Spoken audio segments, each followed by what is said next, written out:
Clean ആയിരിക്കുക. Like ഇപ്പൊ നിങ്ങക്ക് എന്താ ഈ ബിയർഡൊക്കെ ഉള്ള ആൾക്കാരാണെങ്കിൽ അതൊന്ന് സെറ്റ് ചെയ്ത് വെക്കുക, അതൊക്കെ ഒന്ന് ക്ലീൻ ആക്കി വെച്ചേക്കുക. അതെ, പല്ല് തേക്കുക, പല്ല് തേക്കുക, പിന്നെ പല്ല് തേക്കണം, നിർബന്ധമായിട്ട് പല്ല് തേക്കണം. ഉറക്കത്തിന് എണീറ്റ് വരുന്ന പോലത്തെ ആൾക്കാരൊക്കെ അർജുന് ഭയങ്കര ഉണ്ടാവും. അല്ല, എനിക്ക് എക്സ്പീരിയൻസ് എക്സ്പീരിയൻസ് ഇല്ല, പല്ല് കണ്ടിട്ടില്ല. തേക്കാണ്ട് ഇന്റർവ്യൂ പോയിട്ട് അല്ലല്ല, അങ്ങനെ പോയിട്ടില്ല. ഇല്ല, സത്യമായിട്ടില്ല, പക്ഷെ കണ്ടിട്ടുണ്ട് എനിക്ക്. ഇംഗ്ലീഷ് മിത്രയിൽ ആരോ പല്ല് തേക്കാതെ ഇന്റർവ്യൂവിന് വന്നിട്ടുണ്ട്, അത് അർജു കണ്ടുപിടിച്ചിട്ടുണ്ട്. അങ്ങനെയൊന്നുമില്ല, പറയാ ജസ്റ്റ് ഇങ്ങനെ പറയാലോ. ഓക്കെ, ജസ്റ്റ് ക്ലീൻ ആയിട്ട് വരിക, നഖമൊക്കെ വെട്ടുക, ക്ലീൻ ആക്കി വെക്കുക നഖമൊക്കെ. അതൊക്കെ കാരണം എല്ലാവരും ശ്രദ്ധിക്കും. അതൊക്കെ നമ്മളെ ആരും ജഡ്ജ്മെന്റൽ ആവുന്നതല്ല, പക്ഷെ നമ്മളെല്ലാരും ജഡ്ജ്മെന്റൽ ആണ് ഒരു തരത്തിലില്ലേ. എത്ര നമ്മൾ ജഡ്ജ്മെന്റൽ നമ്മള് വേണ്ട വിചാരിച്ചാലും നമ്മൾ ഇപ്പൊ നമുക്ക് ചിലപ്പോ പേഴ്സണലി പ്രശ്നമൊന്നും ഉണ്ടാവില്ല, പക്ഷെ ആസ് എൻ ഇന്റർവ്യൂവർ നമ്മുടെ അതെന്തായാലും നമുക്ക് ജഡ്ജ് ചെയ്തല്ലേ പറ്റും. ജോബിന്റെ വേറെ നമുക്ക് ഓൾറെഡി അറിയുന്ന ആളൊന്നും അല്ലല്ലോ. അതാണ് ഈ ജഡ്ജ് ചെയ്യാതെ നമുക്ക് അറിയാത്ത ഒരാളാകുമ്പോൾ റോഡിൽ കൂടെ നടന്നു പോകുമ്പോൾ നമ്മൾ ജഡ്ജ് ചെയ്യത്തില്ല. നമ്മൾ ജഡ്ജ് ചെയ്യാൻ നമ്മുടെ ആവശ്യമുള്ള നമ്മുടെ പണിയല്ല. പക്ഷെ ഇന്റർവ്യൂവിന് വരുമ്പോൾ ഡെഫിനറ്റ്ലി ജഡ്ജ് ചെയ്യാൻ അവരെ കുറ്റം പറയാനും പറ്റില്ല, എന്ത് ജഡ്ജ്മെന്റൽ ആണ്. അവർ ഒബ്വിയസ്ലി കമ്പനിയുടെ സൈഡിൽ നിന്ന് ചിന്തിക്കുള്ളൂ. ക്യാഷ്വൽ ആയിട്ട് അല്ലാതെ ചിലപ്പം ഇത് ചെയ്യുന്ന കമ്പനീസ് ഉണ്ടായിരിക്കും. അപ്പൊ നിങ്ങൾക്ക് അതാണ് താല്പര്യമെങ്കിൽ ഗോ ഫോർ സച്ച് കമ്പനീസ്. ആ ടൈപ്പ് ഗൂഗിളൊക്കെ അവരുടെ ഒരു വർക്കിംഗ് ആംബിയൻസ് ഒക്കെ അങ്ങനെയാണ്. അതൊന്നും ഒരു പ്രശ്നമല്ല. നിങ്ങൾ അതനുസരിച്ചുള്ള കമ്പനി പോകും. അല്ലാത്ത കമ്പനിയിൽ പോകുമ്പം അത് കീപ്പ് ചെയ്യാനായിട്ട് ശ്രദ്ധിക്കുക. ഓക്കെ, അറ്റയർ സെറ്റ് നമ്മൾ കവർ ചെയ്തു. പിന്നെ ടൈം ബിയോണ്ട് ടൈം ഒരു 5-10 മിനിറ്റിന് മുന്നേ എങ്കിലും എത്തുക. 1 മണിക്കൂർ മുന്നേ. ഒരു ഇൻസിഡന്റ് ഈയിടെ ഉണ്ടായിരുന്നു. ഒരു ഐൽസ് ട്രെയിനർ രാവിലെ 9 മണിക്ക് ഇന്റർവ്യൂവിന് വന്ന് 11 മണിന്ന് ഇറങ്ങിയിട്ട് ഞാൻ ഓഫീസിൽ രാവിലെ കുറെ പേര് കാണാറുണ്ട് അവിടെ ഓഫീസ് തുറക്കുമ്പോ ഓരോരുത്തർ. ഞാൻ 11 മണിക്ക് ഓഫീസിൽ വരലുള്ളൂ, ആള് 9 മണിക്ക് വന്നിരിക്കുക. അപ്പൊ വെയിറ്റ് ചെയ്യേണ്ടി വന്നു. അപ്പൊ നമുക്കും ഒരു ബുദ്ധിമുട്ടാണ്, അയ്യോ വെയിറ്റ് ചെയ്യാണല്ലോ. പക്ഷെ make sure that you reach like 10 to 15 minutes before. അത് മതി അല്ലേ. പക്ഷേ ഇൻ കേസ് ഇപ്പം ഞാൻ കോഴിക്കോട് താമസിക്കുന്ന ഒരാളാണ്, എനിക്ക് എറണാകുളത്താണ് ഇന്റർവ്യൂങ്കിൽ, അപ്പോൾ ഒരു അരമണിക്കൂർ മുന്നേ എത്തിയിട്ട് അവിടെ അടുത്ത് എവിടെയെങ്കിലും ഒരു കോഫി ഷോപ്പിലൊക്കെ പോയിരുന്നാലും കുഴപ്പമൊന്നുമില്ല. വേറെ ജില്ലാ സംസ്ഥാനമൊക്കെ ആകുമ്പം ഒരു തലേന്നേ വന്ന ആ ഒരു സിറ്റിയിലൊന്നും ഇതായിട്ട് നല്ലത്. പിന്നെ നമുക്കിപ്പോ എങ്ങനെ പോയാലും ആ സമയത്ത് എത്താൻ പറ്റില്ല എന്നാണെങ്കിൽ നമുക്ക് ജസ്റ്റ് ചോദിക്കാം. അവര് റീഷെഡ്യൂൾ ചെയ്യും. But just inform them. ഇന്റർവ്യൂവിന് 11 മണിക്കാണ് പറയുന്നെങ്കിൽ 11:15 വിളിച്ചിട്ട് യു മാം ഞാൻ ലേറ്റ് ആവുമെന്ന്. ഓൾറെഡി ലേറ്റ് ആയി. അപ്പോൾ ഒരു അരമണിക്കൂർ മുന്നെങ്കിലും ട്രെയിനൊക്കെ ലേറ്റ് ആണെങ്കിൽ ഇൻഫോം ചെയ്യുക. ഒരു മെസ്സേജ് അയച്ചിട്ടേക്കുക, അല്ലെങ്കിൽ ഒരു മെയിൽ അയച്ചിട്ടേക്കുക. മെയിൽ വഴി ആണ് കമ്മ്യൂണിക്കേഷൻ എങ്കിൽ just send them a mail, otherwise send them a message, ഒരു call them. Better to call them if you have the number. എച്ചാറിന്റെ നമ്പർ ഉണ്ടെങ്കിൽ ഒരു കോൾ ചെയ്തിട്ടിരിക്കുക.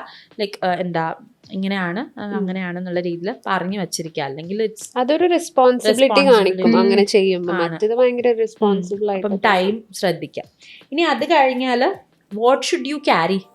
എന്തൊക്കെയാ ക്യാരി ചെയ്യുന്നത്? ഹാർഡ് കോപ്പി, സിവിയുടെ ഹാർഡ് കോപ്പി, സർട്ടിഫിക്കറ്റിന്റെ ഹാർഡ് കോപ്പി, സിവി, റെസ്യൂമേ. ഇത് കുറെ നമ്മുടെ മറ്റേലൊക്കെ റെസ്യൂമേ അയക്കാനൊക്കെ പറയുന്ന പോസ്റ്റില് എന്താണ് റെസ്യൂമേ എന്നൊക്കെ ചോദിച്ചു. റെസ്യൂമേയും സിവിയും ഒന്നാണ്. വ്യത്യാസമൊന്നുമില്ല. നമ്മുടെ ബയോഡേറ്റ എന്ന് പറയും അല്ലേ. ബയോഡേറ്റ പറയുന്നത് ഇപ്പൊ ബയോഡേറ്റ. ചിലർ ബയോഡേറ്റയിൽ ജെൻഡർ ഒക്കെ കൊടുക്കുന്ന ആൾക്കാരുണ്ട്. അങ്ങനത്തെ അതിന്റെ ഒന്നും ആവശ്യമില്ല കേട്ടോ. റെസ്യൂമിയുടെ കാര്യം പറയുമ്പോൾ don't have to mention that. അല്ലെങ്കിൽ സ്പെസിഫിക് ചെയ്ത് മെൻഷൻ ചെയ്തിട്ടുള്ള ജോബ് ആണെങ്കിൽ okay, but otherwise you don't have to. അപ്പോൾ അതാണ് കേട്ടോ resume, CV, biodata, they are all the same.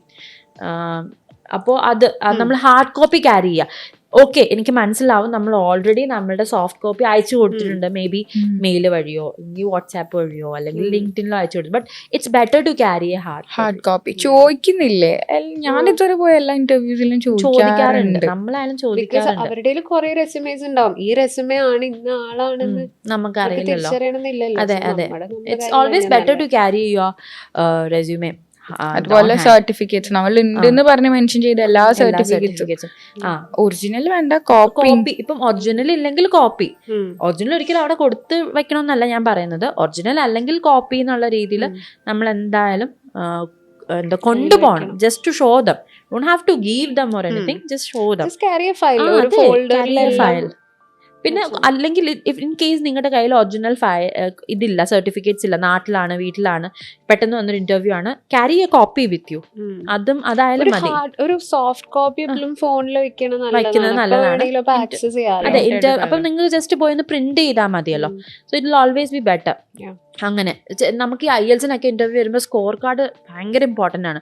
അപ്പോൾ പലരും സ്കോർ കാർഡ് ക്യാരി ചെയ്യില്ല, എന്നെ ഫോണിലൊക്കെ കാണിച്ചു തരും. അപ്പം തന്നെ എനിക്ക് തോന്നും ഇത്ര ഉത്തരവാദിത്വം അല്ലേ ഒരു ട്രെയിനറിന്റെ വേക്കൻസിക്ക് വരുമ്പോൾ ഒരു ബേസിക് ഉത്തരവാദിത്തം കാണിക്കേണ്ടതെന്ന് എനിക്ക് ഫീൽ ചെയ്തിട്ടുണ്ട്. അപ്പം അതൊരു റെസ്പോൺസിബിൾ ആണ്, നമ്മൾ റെസ്പോൺസിബിൾ ആണ് എന്ന് കാണിക്കുന്ന ഒരു സാധനമാണിത്. So make sure that you do it. അത് നമുക്ക് മെനക്കേടുള്ള പരിപാടിയൊന്നും അല്ലല്ലോ. It's quite simple thing to do.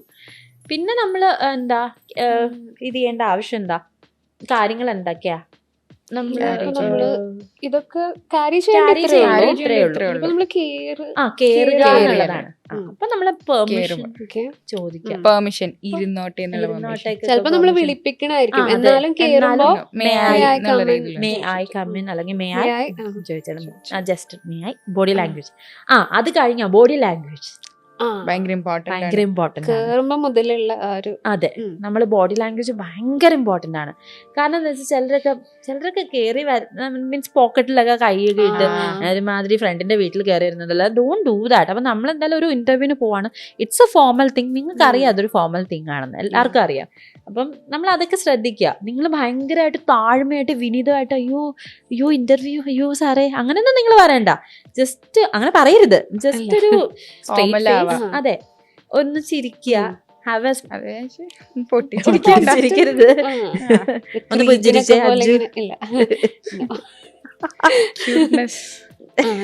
അങ്ങനെ ചിരിച്ച് അടിക്കുക.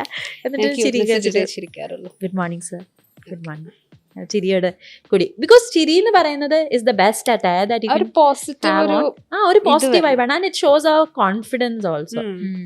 നമ്മള് കോൺഫിഡന്റ് ആണ്, നമുക്ക് പേടിയുണ്ടെന്ന് എല്ലാവർക്കും അറിയാം. പക്ഷെ എന്നാലും നമ്മളിങ്ങനെ കൈയൊക്കെ ടേബിളിന്റെ മുകളിലായിരിക്കും അങ്ങനെയൊക്കെ പേടിയൊക്കെ ഉണ്ടെങ്കിൽ കൈ താഴേക്ക്. ഇപ്പൊ നിങ്ങൾക്ക് പേടിയുണ്ട്, നിങ്ങൾക്ക് അറിയാം നിങ്ങൾക്ക് പേടിയുണ്ട്, നിങ്ങൾക്ക് ഈ ഒരു സ്വഭാവം ഉണ്ട്.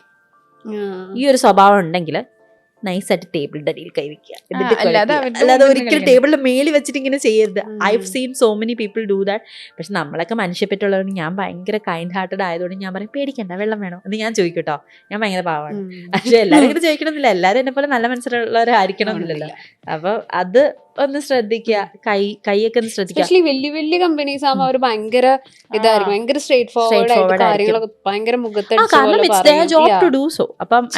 ചിലർ ഭയങ്കര ഫ്രണ്ട്ലി ആയിരിക്കും, നമ്മളെ കംഫർട്ടബിൾ ആക്കുന്ന രീതിയിലൊക്കെ അപ്രോച്ച് ചെയ്യുന്നവരും ഉണ്ട്. ബട്ട് ചില കമ്പനീസ് അങ്ങനെ നിൽക്കൂല, നമ്മളങ്ങനെ കാണിച്ചാൽ അവരെ ഭയങ്കര നെഗറ്റീവ് ആയിട്ട് തന്നെ എടുക്കും. ഇപ്പം ഞാൻ ഇന്റർവ്യൂ ചെയ്യുന്നത് പോലെ ആയിരിക്കില്ല മാനേജ്മെന്റിൽ നിന്ന് ഇന്റർവ്യൂ ചെയ്യുമ്പോൾ സെക്കൻഡ് റൗണ്ട് ഇന്റർവ്യൂ ഒക്കെ കുറച്ചുകൂടി സ്ട്രിക്റ്റ് ആയിരിക്കും. കാരണം ഇറ്റ്സ് ദെയർ ജോബ്, അത് അവരുടെ ജോലിയാണ്. പിന്നെ നമുക്ക് ശ്രദ്ധിക്കേണ്ട ഒരു കാര്യം എന്ന് വെച്ചാൽ ഹാൻഡ് ഷേക്ക് കൊടുക്കുന്ന സമയത്ത് ഒരിക്കലും ഇങ്ങനെ കാണിക്കരുത്. Don't do that. Even if the person is A male and you are A female, അങ്ങനെ ചെയ്യില്ല. അതൊരുമാതിരി അവരെ ഒരു ഇൻഫീരിയർ ആക്കുന്ന രീതിയിലുള്ള ഒരു പരിപാടി, ഒരു ഇൻസൾട്ട് പോലെയാണ്. So hand shake, it's just hand shake. Hand shake കൊടുക്കുക. ആൻഡ് ഹാൻഡ് ഷേക്ക് ഫേം ആയിരിക്കണം. അത് അത് ചെയ്യരുത്. Hand shake, carry A hand kerchief with you. നിങ്ങൾ വേർക്കുന്ന ആൾക്കാരാണെങ്കിൽ അതെ, കയറുന്നതിന് മുന്നേ ജസ്റ്റ് ഒന്ന് കൈയൊക്കെ ഒന്ന് വൈപ്പ് ചെയ്തിട്ട് കയറുകയാണെങ്കിൽ കുറച്ചുകൂടി ബെറ്റർ ആയിരിക്കും. അല്ലെങ്കിൽ ഒരു സുഖം ഉണ്ടാവില്ല. വേർപ്പൊക്കെ ഒന്ന് തുടച്ചിട്ട് കയറാം. അപ്പൊ അതൊക്കെ ഒന്ന് ഫ്രഷ് ലുക്കിൽ കയറാന്നുള്ളത്. പിന്നെ ബോഡി ലാംഗ്വേജിന്റെ കാര്യം, ചെന്നിട്ടുടനെ ഇങ്ങനെ ഇരിക്കരുത്. കുറച്ച് സ്ട്രെയിറ്റ് ആയിട്ട് അപ്രൈറ്റ് ആയിട്ടൊക്കെ ഇരിക്കുക, അല്ലെ? സ്ട്രെയിറ്റ് ആയിട്ട് ഒരുപാട് ലീൻ ഇങ്ങനെ മുന്നോട്ട് എന്നിട്ട് അങ്ങനെ ചെയ്യരുത്. അങ്ങനെ ഒരിക്കലും ചെയ്യരുത്. ഇങ്ങനെ നമ്മൾ സ്ട്രെയിറ്റ് ആയിട്ട് ഇരിക്കുക. പിന്നെ നമ്മൾ ഇങ്ങനെ ഇരിക്കരുത്, ഇങ്ങനെ കാലൊക്കെ ഇട്ട് ഇങ്ങനെ പറഞ്ഞ ആ ഒരു രീതിയിൽ ഇരിക്കരുത്. ഞാൻ കുറെ കണ്ടതാ, ഇതൊക്കെ ഞാൻ കുറെ കണ്ടിട്ടുണ്ട്. ഇത് എന്നുള്ള രീതിയിൽ ഇരിക്കല്ല, സ്ട്രെയിറ്റ് ആയിട്ട് ഇങ്ങനെ ഇരിക്കുക. So that you know they also feel like okay നിങ്ങൾ കുറച്ച് സീരിയസ് ആണെന്നുള്ള രീതിയിൽ ഇരിക്കുന്ന രീതിയിൽ അത് ചെയ്തിരിക്കുക. പിന്നെ ഐ കോണ്ടാക്ട്, ആ സാധനം വേണം. എവിടെയോ നോക്കി, ഞാൻ സ്റ്റുഡൻസിന്റെ അടുത്ത് എപ്പോഴും പറയുന്നത് എവിടെയോ നോക്കി ആൻസർ ചെയ്യരുത്. അത് സത്യമാണ്. ഇവിടൊക്കെ ഇങ്ങനെയൊക്കെ നോക്കിയിട്ടൊക്കെ മേളിലൊക്കെ നോക്കിക്കൊള്ളാം, ഫാനൊക്കെ ഉണ്ട്, ഇങ്ങനെ AC ഒക്കെ ഉള്ള കമ്പനിയാ, പുതിയ ഫാഷൻ കമ്പനിയാ. ചിലപ്പോ നമുക്ക് കോൺഫിഡൻസ് ഇല്ലാത്തത് കൊണ്ടായിരിക്കാം, പക്ഷെ എന്നാലും അങ്ങനെ ചെയ്യുന്നത് ഭയങ്കര മോശമാണ്. അതെ, അത് ഭയങ്കര ഇപ്പൊ നമ്മളോടാണെങ്കിൽ ഒരാൾ സംസാരിക്കുന്ന സമയത്ത് നമ്മൾ ഇങ്ങനെയൊക്കെ നോക്കി കഴിഞ്ഞാൽ നമുക്ക് എനിക്ക് ദേഷ്യം വരും. എന്നാ ചിലര് നോക്കിക്കൊണ്ട് തന്നെ ഇരിക്കും, ബ്ലിങ്ക് അങ്ങനെ ചെയ്യാം. ഒന്നോ രണ്ടോ ആൾക്കാരുണ്ടെങ്കിൽ ഒരാളെ മാത്രം നോക്കിക്കൊണ്ടിരിക്കരുത്, അപ്പുറത്തിരിക്കുന്ന ആളെയും കൂടി ഒന്ന് നോക്കണം അല്ലേ. എല്ലാരും മാറി മാറി മാറി ഇങ്ങനെ നോക്കിയിട്ട് ഇങ്ങനെ ബാലൻസ് ചെയ്ത് സംസാരിക്കണം. പിന്നെ അത് പ്രത്യേകം ശ്രദ്ധിക്കണം. Eye contact, don't look down. എൻ്റെ ഇത് അങ്ങനെ നമ്മൾ പെണ്ണ് കാണാൻ പോയതല്ലല്ലോ, നമ്മൾ ഇന്റർവ്യൂവിന് പോയത്. അപ്പോൾ ആ നാണൊന്നും വേണം, നമ്മൾ സ്ട്രെയിറ്റ് ആയിട്ട് നോക്കിയിട്ട് കാര്യം പറയാം. ജോബ് ഇന്റർവ്യൂ ശരിയാണ്, it's a very serious thing. But നമുക്കൊരു കോൺഫിഡൻസ് കിട്ടണമെങ്കിൽ നമ്മൾ ഇങ്ങനെ വിചാരിച്ചാൽ മതി, it's not the end of the world. നമുക്ക് ഇനിയും ചാൻസ് കിട്ടും. നമ്മളിങ്ങനെ കുനിഞ്ഞിരുന്ന് മേളിലോട്ട് നോക്കിയിരുന്ന് നമുക്കുള്ള ചാൻസ് കൂടി പോകും. നമ്മൾ മുഖത്ത് നോക്കി കാര്യം പറയാം, അങ്ങനെ അത് ചെയ്യാം. ബോഡി ലാംഗ്വേജ് ഭയങ്കര ഇമ്പോർട്ടൻ്റ്. കൈയൊന്നും ഇങ്ങനെ കുത്തി ഇങ്ങനെ ഇരിക്കരുത്, നഖം നഖം കടിക്കരുത്. I had an experience where എൻ്റെ കാൻഡിഡേറ്റ് വന്നിരുന്ന് നഖം കടിച്ചിട്ടുണ്ട് എൻ്റെ മുന്നിൽ നിന്ന്. I felt really bad. എന്ന് വെച്ചാൽ എന്തിന്, അതൊരു ബേസിക് സാധനമാണ്, നമ്മുടെ പേഴ്സണൽ സ്പേസ് നമുക്ക് ചെയ്യാം. തന്നെ അതൊരു നല്ല ഹാബിറ്റ് അല്ല കുട്ടികളോട് വരെ പറയുന്ന. അതെ, പക്ഷെ അപ്പം പ്രത്യേകിച്ച് ഇന്റർവ്യൂലൊക്കെ നമുക്ക് ടെൻഷൻ ഉണ്ടായിരിക്കാം, ഐ ക്യാൻ അണ്ടർസ്റ്റാൻഡ്. എന്നിട്ട് നമ്മൾ അപ്പം അവിടെ ഇരുന്ന് നമ്മുടെ നഖം ഇത് ചെയ്യുക, ഇങ്ങനെ ചെയ്യാ, അങ്ങനെ ചെയ്യാം. കാലിട്ട് ഇങ്ങനെ അടിച്ചിട്ട് ടേബിളൊക്കെ അതെ, അതൊന്നും ചെയ്യരുത്. റിലാക്സ്ഡ് ആയിട്ട് ഇരിക്കുക, കോൺഫിഡന്റ് ആയിട്ട് ഇരിക്കുക. അത് കോൺഫിഡൻസ് വരെ എന്ത് ചെയ്യണം, നമ്മള് പ്രിപ്പയർ ചെയ്യണം. അപ്പൊ നമ്മൾ വരുന്ന അടുത്ത ടോപ്പിക്കാണ് സെൽഫ് ഇൻട്രൊഡക്ഷൻ. നമുക്ക് പ്രിപ്പയർ ചെയ്യാൻ പറ്റുന്ന ഒരു കാര്യം.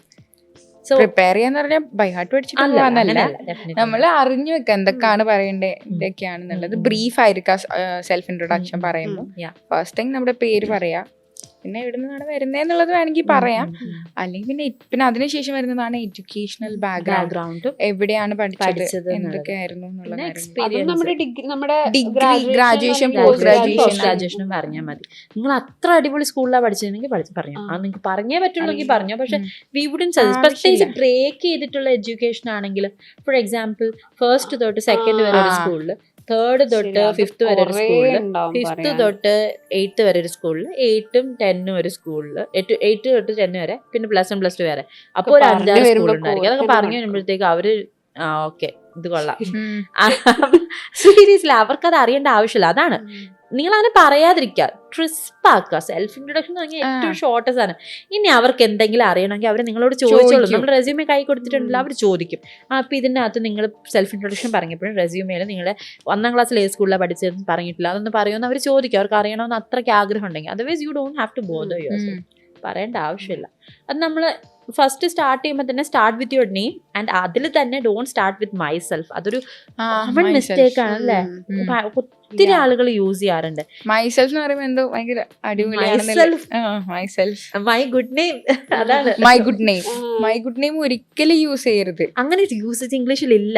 മൈ ഗുഡ് നെയിം എന്ന് പറയൂല.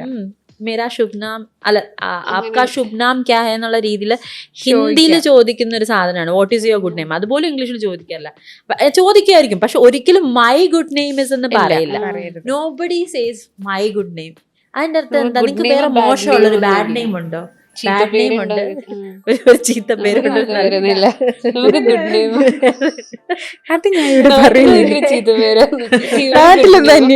ടോപ്പ് ഗാംബ്ലർ അഞ്ജു, എന്റെ ചീത്ത പേര് അഞ്ജു പ്രകാശ്.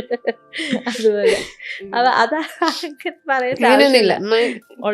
ഉള്ള പേര് നല്ല പേരാണ്, അപ്പൊ അത് പറഞ്ഞാൽ മതി. So my name is, keep it simple. ഒത്തിരി ഓവർ ആക്കേണ്ട ആവശ്യമൊന്നുമില്ല. ഇറ്റ്സ് മീ എന്ന് പറഞ്ഞ് സ്റ്റാർട്ട് ചെയ്തോണ്ട് ഇറ്റ്സ് മീ രേവതി. അതെന്ത് സംഭവം? റേഡിയോയിലൊക്കെ ഇറ്റ്സ് മീ രേവതി. ഈ ഇറ്റ്സ് മീ എന്ന് പറയുന്നത് നമുക്ക് ഓൾറെഡി പരിചയമുള്ള ഒരാളെ വിളിക്കുമ്പോ അല്ലെങ്കിൽ അവരോട് സംസാരിക്കുമ്പോ എടാ ഇത് ഞാനാ അങ്ങനെയാ പറയുന്നത്. അല്ലാതെ Revathi here, it's Revathi here, Revathi this side, Revathi മറ്റേ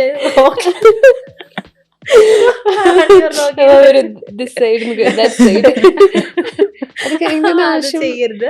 So don't go for over dramatic phrases. Just keep it simple. My name is Revati or I am Revati. English Mitra. Stop worrying, start learning.